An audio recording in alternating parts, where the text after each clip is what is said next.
ئەو هونەرمەندەی بە بێدەنگی ژیا و بە بێنازی جێهێشتین. ئیسماعیل خەیات شۆڕشێک لە هونەر.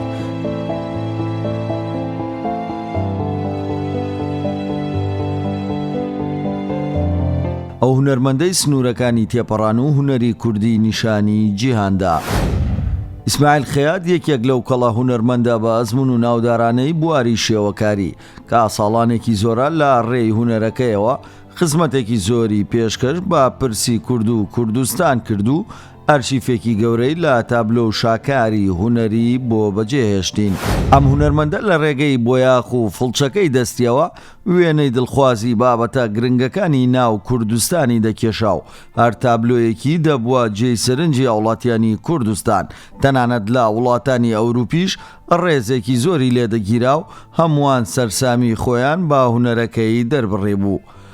ئیسماعیل خەیات هونەرمەندێک بوو نەقشی لەسەر بەردەکان دەکرد.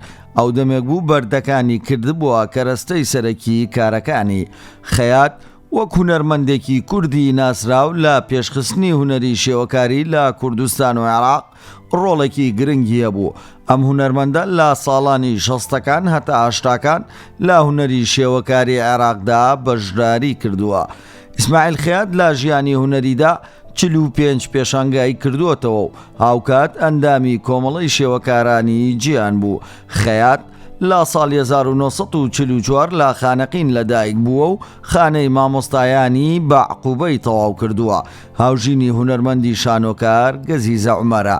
مامۆستا ئیسماعیل خەیات لە ساڵی 2022 دوای 2 ساڵ لا نەخۆشی بۆ دوجار دڵا گەورەکەی لە لێدان کەوت و فڵچە و بەرد و گەلەریەکەی بەتەنها مانەوە.